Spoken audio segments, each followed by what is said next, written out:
at 12 midday. Update you on all the running stories and connect you to the newsmakers. City News.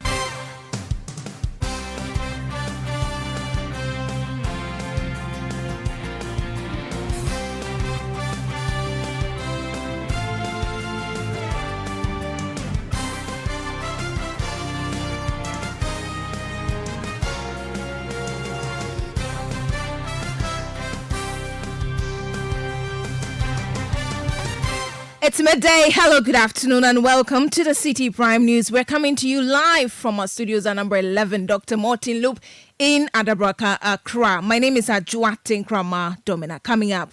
And a flat tax will be of a percentage of income for individuals and businesses with appropriate exemption thresholds set to protect the poor. Ruling New Patriotic Party, the MPP launches what it terms as selfless leadership bold solutions for jobs and business manifesto. But how bold are these proposed policies? And then what they did for the past almost 8 years, they've done nothing concerning the creation of jobs. They've done nothing. Nothing has been done. We have more reactions coming up, including from the opposition National Democratic Congress, the NDC. Also coming up, NDC demands postponement of the voter exhibition exercise scheduled to begin tomorrow, August 20, over delays in release of the provisional voters register. If the register is not given to us, we won't allow the exhibition tomorrow. Any way and means we'll use to stop the exhibition, we will do it. Because it's an illegal exercise they are going to do tomorrow. Still in the bulletin.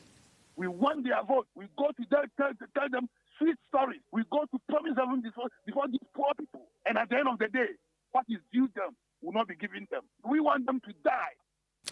After more than 3 weeks of closure, the renal unit of the Kolebu Teaching Hospital remains locked to outpatients, putting several lives at risk. And later in the bulletin. The winner of the Literacy Challenge 2024 is Frederick Covenant Presby School's Frederick Loco wins the Literacy Challenge 2024. We have a wrap for you on this year's competition. Stay with us for details of these and more stories coming your way in the next 30 minutes. Remember, this bulletin is live around the globe on citinewsroom.com, on YouTube and on Facebook. Find us on Citi 97.3 FM. Across the country, we are live on a number of affiliate stations. If you're in the Upper West region, this is Tumpani Radio 88.5 in Nadoli, Jirapa 96.1 FM in Jirapa. In the Upper East region, Recast 92.1 FM in Bongo Namo. In the Northern region, this is North Star Radio 92.1 in Tamale. If you're in the Northeast region, Nobia 98.1 FM in Nalerigu. In the Western region, this is Beach 105.5 FM in Takrade. In the Ashanti region, Focus 94.3 FM in Kumasi. Also Orange 107.9 FM in Kumasi. In the Volta region, this is Sela Radio 97.1 FM in Dabala. Holy FM 98.5 in Aplao. In Savannah region, Kasha 99.5 FM in Damongo. And in the Bono region, this is Greener 95.9. Please stay for details. Citi Prime News at 12 midday. Update you on all the running stories and connect you to the newsmakers. We're grateful for your company this afternoon. Let's begin from the quarters of the New Patriotic Party. And the governing party launched its manifesto yesterday, dubbed Selfless Leadership, Bold Solutions for Jobs and Business, ahead of the 2024 polls. Now, according to the party, its policy document is focused primarily on jobs. According to figures from the Ghana Statistical Service, launching the manifesto in Takrady yesterday, Dr. Bawumia promised to prioritize jobs. The 2024 manifesto of the New Patriotic Party prioritizes what you, the Ghanaian people, say are your priorities. The manifesto lays out a clear path of how we plan to solve these major problems, among others. That is why my government will make business and jobs our number one priority. Well, he also made a commitment to establish new social protection measures and fortify already existing ones. We put in place new ones and expanded existing social policies and programs for the masses across Ghana, like the free senior high school, free TVET, Agenda 111, one constituency, one ambulance, expanding school feeding, national health insurance care for childhood cancer, sickle cell patients, and kidney dialysis, and so on. I pledge to you that my government will protect and deepen all these programs. Well, among some of the promises made was a plan to also reform the current value-added tax regime to merge all levies under the VAT system into a single line item. And a flat tax will be of a percentage of income for individuals and businesses with appropriate exemption thresholds set to protect the poor. With the new tax regime, the tax return should be able to be completed in minutes. We will also simplify our complicated corporate tax system and VAT regime. We will reform the VAT tax regime by merging all levies into a single line item levy and treat the merged levy as part of input and output VAT to eliminate the cascading effect in the current regime.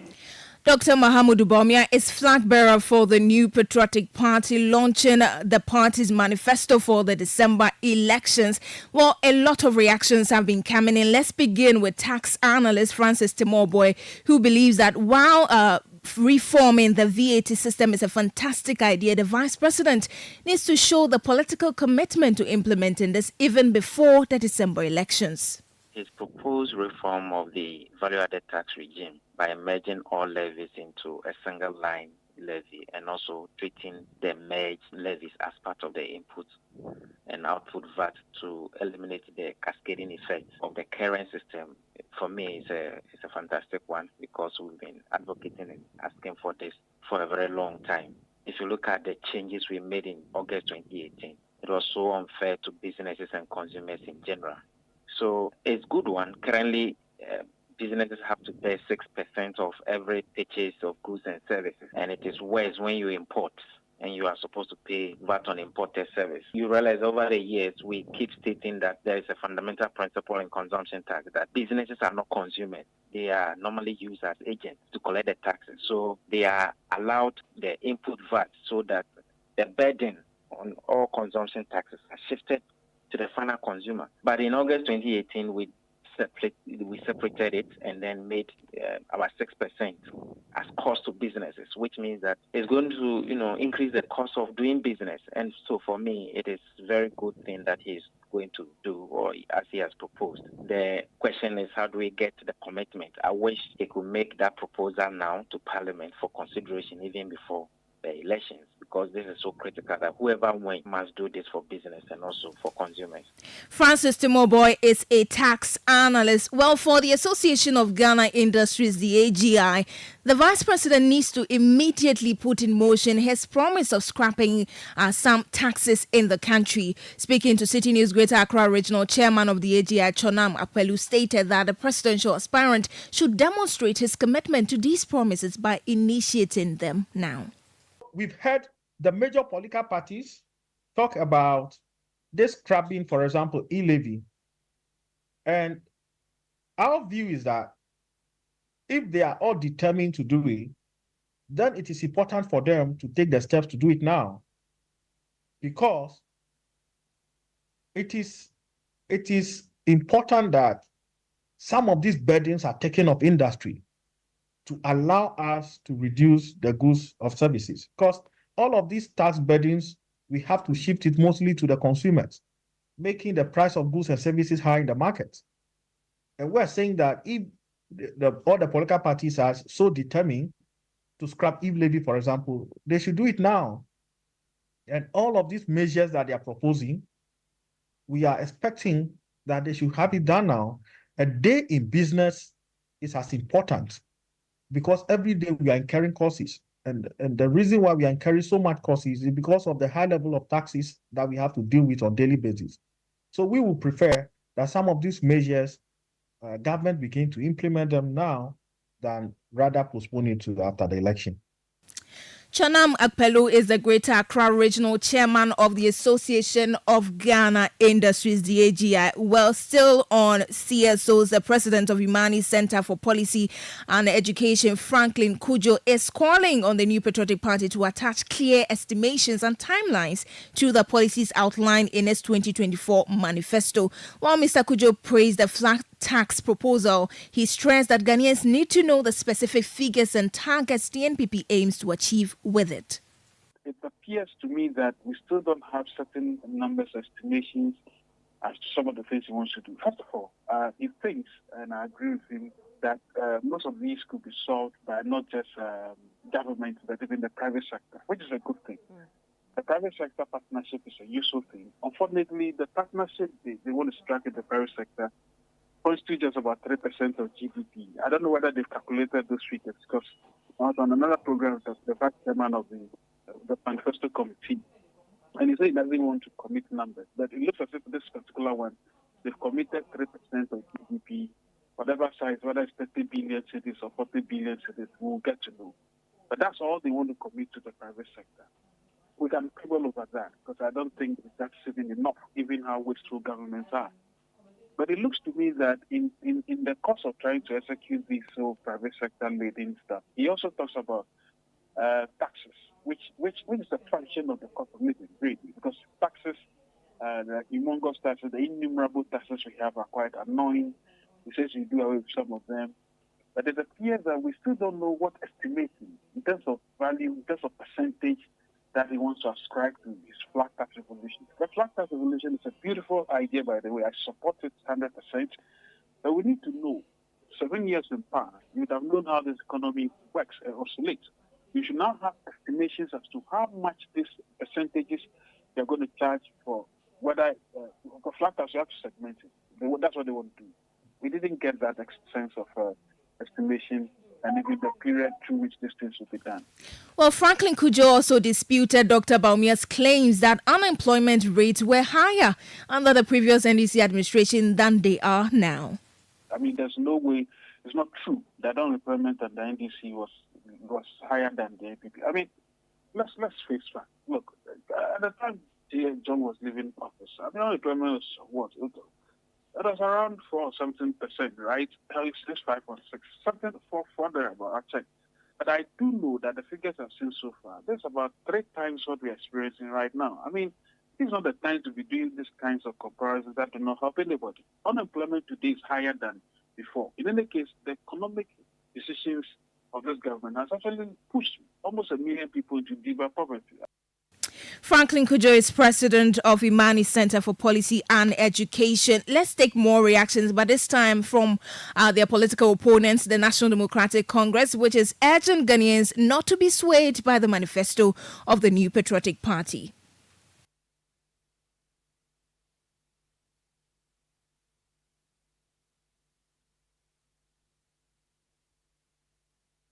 Office is promising you Agenda 111, of which you, the media, should find out how many has even reached completion level after now. And by completion, it's not just the edifice being completed, but facilities also installed in that facility. Not a single one has been done.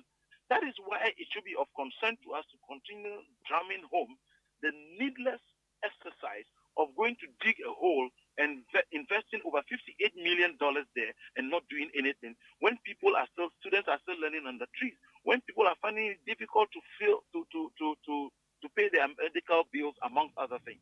It is the reason why we believe that, you see, it tells you also that John Mahama is a visionary nation builder.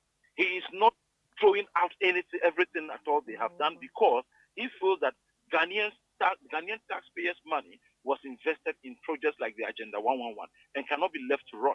Unlike them who have left the Saglami housing project, where are the numerous promises they made that they have not fulfilled? They have not been able to own enough to say they have failed. Mind you, Alhaji Baumia was the same person who was chastising then President Mahama that if you had any better solutions, why couldn't you do it in your 8 years? You have nothing new and you should get off. He has also had 8 years as vice president helping the president. What solutions has he provided? You had the Deputy National Organizer of the National Democratic Congress, Elikem Kotoko. Well, we have been picking some of your reactions as well, and there have been mixed reactions from a section of the populace on the launch of the new Patriotic Party's manifesto. Oh, we've seen before. It's like, for MPP, they are what they know is just to make promises, and then at the end of the day, they don't fulfill it. So for we, the youth, we've known them for a very long time. We know them, and then we've known them, and we know what they can do and what they cannot do. So what they are saying is just trying to play with our minds and do whatever they want to do. So for me personally, I don't think. They indicated that creation of job is one of the key areas that they'll be looking at. As you don't think this is something that you should be welcoming? As for the creation of job, we've experienced when they were what they call it on opposition, unemployment rate at the time of NDC. When they came to, we saw that it has increased. So when they are saying they are coming to create a job for the youth, it seems like what they are doing is just to come and play with us. That's all. They can't do anything. If let me just say this in tree like say Kwatokaso Mount Tuma Bisanidi. Say Kwatokaso Mount Tuma Bisanidi, and then what they did for the past almost 8 years, they've done nothing concerning the creation of jobs. They've done nothing. Nothing has been done when it comes to creation of jobs. You had some Ghanaians speaking to City News' Kennedy Chumesi on the new Patriotic Party's manifesto. This is the Citi Prime News. When we return, after more than 3 weeks of closure, the renal unit of the Kolebu Teaching Hospital remains locked to outpatients, putting several lives at risk. We have details of that story and some others coming up shortly. Please stay. Citi Prime News at 12 midday. Updates you on all the running stories and connects you to the newsmakers. Channel 1 TV is live on DSTV, GoTV, and HD+. On DSTV, find us on Channel 363. On GoTV, we're on Channel 117. And on HD+, get us on Channel 108. On a digital TV, run a new search. But take note that without an antenna, you cannot access Channel 1 TV. Channel 1 TV can be accessed on any free-to-air digital box, like the DSTV and HD+ boxes. Channel 1 TV, telling your story, empowering change.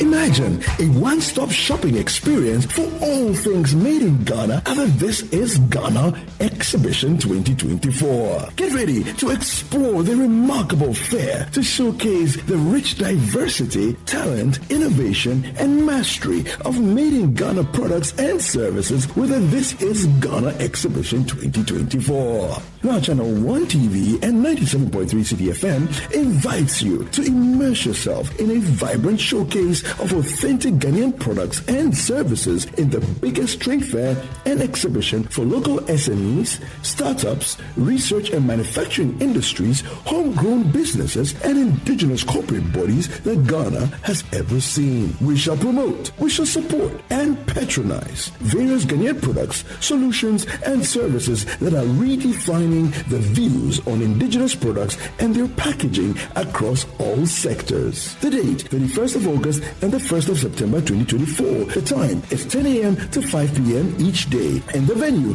is the Accra Metropolitan Assembly. Call us now on 0205-973-973 for inquiries on how to participate. The This Is Ghana Exhibition 2024 is powered by Channel 1 TV and 97.3 Citi FM and is proudly sponsored by MTN, Kowa Natural, Ghana National Gas Company, Ghana Pay Mobile Money, Pipa Beverages, Ghana Exim Bank, Petroleum Commission Ghana, Global Share Alliance, and Build. Citi Prime News at 12 midday. Updates you on all the running stories and connects you to the newsmakers. Yeah, welcome back. Let's bring you some other stories. Now, renal patients at Kolebu Teaching Hospital are urging the Ministry of Health to expedite the clearance of consumables currently held at the port to ensure their unhindered access to medical care. Now, the unit has been closed for 3 weeks due to shortage of essential supplies. Public Relations Officer at the Kolobu Teaching Hospital, Mustafa Salifu, explained that the closure is as a result of this shortage and assured that a new shipment will soon arrive, allowing outpatients to resume their dialysis treatment. Well, despite these assurances, spokesperson for the Renal Patients Association, Kojo Bafwa Hinkra, says the facility remains closed, putting patients' lives at risk. The units are still not open to the OPD patients. They are still doing inpatient. There has not been any explanation given to us because we had an information that as of last week, by Wednesday, from the PR, but we've not had any. Money is a problem. Serious money is a problem. And two, going about it, the private, already in the private, they have their patients. So going there unexpectedly, you just can't get up and they need to book. And sometimes by the time you book, the place is, so we're having a very tough time this time around. We are in the third week of the closure. We are in the third week. We are just thanking God so far. The mortality rate is still stand at 3. I'm yet to confirm from the news if over the weekend we lost anybody yet. But for now, we don't even know what to do. All that we know that they say the thing is at the port. We are begging the government. People are dying. If it's at the port and whatever needs to be done, they should bring it and they should start taking care of us. With Dr. Okuboy, Minister for Health, they should do something by close of day so that we can get the thing adequately. Patients and the world are suffering. OPD, we are suffering. I don't know what they want us to do. So we beg them. That's Kojo Bafwa Hinkra. He's a spokesperson for the Renal Patients Association. Well, let's stay with the Kolobu Teaching Hospital because the Kolobu chapter of the Allied Health Professionals is calling on management of the hospital to begin negotiations with its leadership regarding the establishment of a directorate to oversee the affairs of its members. The group initially embarked on an industrial action, halting outpatient services on August 2, but later suspended the strike following the intervention from the National Labour Commission. Well, after a meeting with the Commission, the group stated that the management has been directed to address their demands. However, the chapter's president, Dr. Francis Kwachi, emphasizes the need for action before the October deadline. They said management and ourselves, management should engage us in the roadmap to the creation and appointment. But the ministry has directed them to actually take appropriate steps to create the directorate and appoint the director. And it's a process, so they said management should engage us so that we go through the process, to resolve the matter. So we are satisfied because the LLC is policing the process. We are satisfied so far. The only thing is for management to start engaging so that we don't wait until October before they give us stories. That one, I don't think members will actually accept that.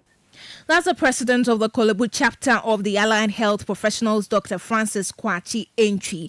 Let's bring in some more stories this afternoon. The opposition National Democratic Congress, the NDC, has called on the Electoral Commission to postpone tomorrow's voters' exhibition exercise. The EC is scheduled to conduct the voter exhibition exercise from tomorrow, August 20th to August 27th, 2024. Now, with barely 24 hours to the start of the exercise, political parties, including the NDC, are lamenting the absence of the provisional voters register from the Electoral Commission to help them fully participate in the exercise.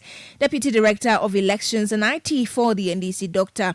Tanko Computer, says the NDC will ensure that they use all means possible to stop the Electoral Commission from conducting the exercise tomorrow if the Commission fails to provide the provisional register by close of today. Calling on them to postpone tomorrow exhibition because what are they exhibiting that they can't give us that copy? You cannot be exhibiting something that you say you are not ready with it to give it to us. So we are calling on them. Either they give us a register today or they postpone tomorrow exhibition because we are not going to accept it. That is what we are telling them. We are following up today. Up to midday. They must give us a register. And we are giving them that indication that if the register is not given to us, we won't allow the exhibition tomorrow. Any way and means we'll use to stop the exhibition, we'll do it. Because it's an illegal exercise they are going to do tomorrow. No communication whatsoever. They have not communicated to us. They have not given us any indication whatsoever. Leaders of the election watch are also leaders of the political party. Day to day, I know one of them is the PA, the youth organizer of PNs. They themselves are complaining. They have not received it. GCPP say they have not received. APC, PPP, they have not received. And it's there in the CI. They must must give us a provisional register before they can exhibit it. In any case, the question is, which register are they exhibiting tomorrow, and they are advertising that people should go and check their names tomorrow? That they cannot give us that. Deputy Director of Elections and IT for the National Democratic Congress, Dr. Rashid Tanko Computer. Now, the Inspector General of Police, the IGP, Dr. George Ekufu Dampare, has assured of maximum security during the Voters Register exhibition exercise, which begins tomorrow. Now, this follows a visit by the IGP to the Electoral Commission as part of efforts to ensure a peaceful exercise. In his address to the Electoral Commission, Dr. George Ekufu Dampare stated that the police service is fully prepared to deploy personnel to all polling centres where the exhibition exercise will take place.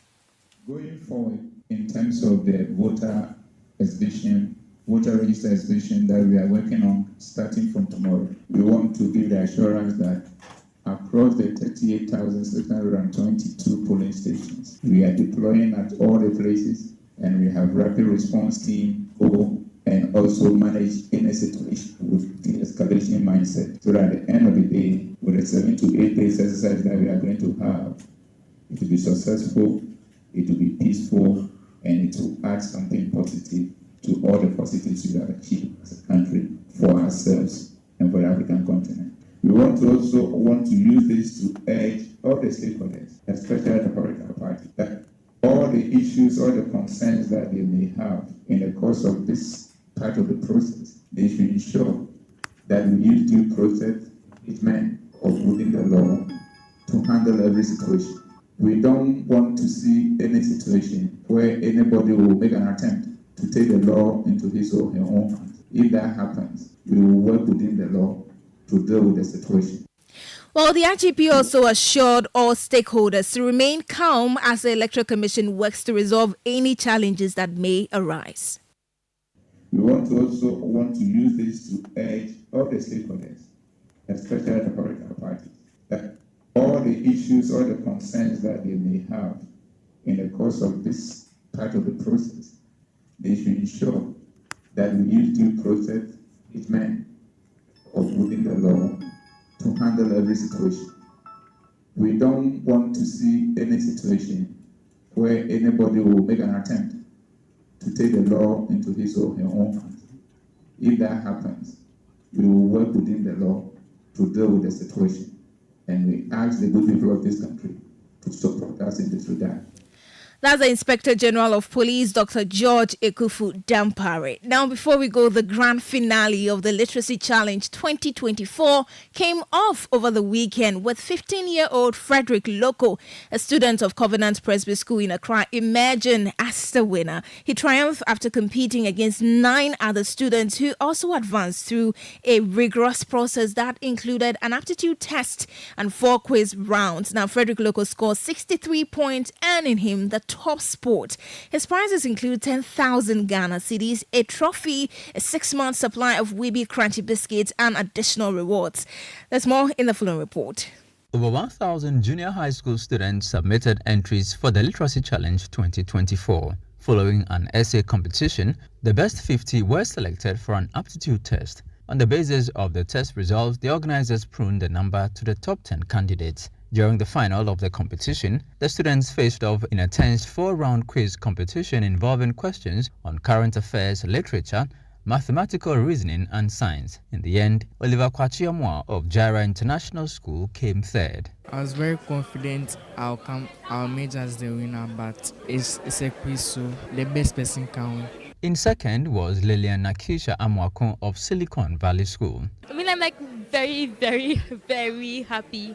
I am a little disappointed because it's like next to first. There's always next year. Yeah, I was actually very surprised because at some point I was like, at this point I don't think I'm winning, but then suddenly here I am. And there came the moment Frederick Loko of Covenant Presby School was announced the winner of the Literacy Challenge 2024. The winner of the Literacy Challenge 2024 is Frederick Loko. The elated Frederick Loko spoke to Citi News. God is the ultimate. He's also the one who also helped me. God, through everything is possible through Christ who strengthens us. So I also thank God for everything. I also thank Citi TV for and Channel 1 for hosting this program too as well, and all the sponsors who gave me all these things as a support item. I thank everyone for their support. You heard the Literacy Challenge 2024 winner Frederick Loco, ending that report by Citi News' Charles Owusukumi. And that does it for today's edition of the Citi Prime News, which has been live from our studio in Adabraka, Accra. For more stories, please log on to citinewsroom.com. My name is Ajwa Tenkrama Domna. Thank you for your company. Good afternoon.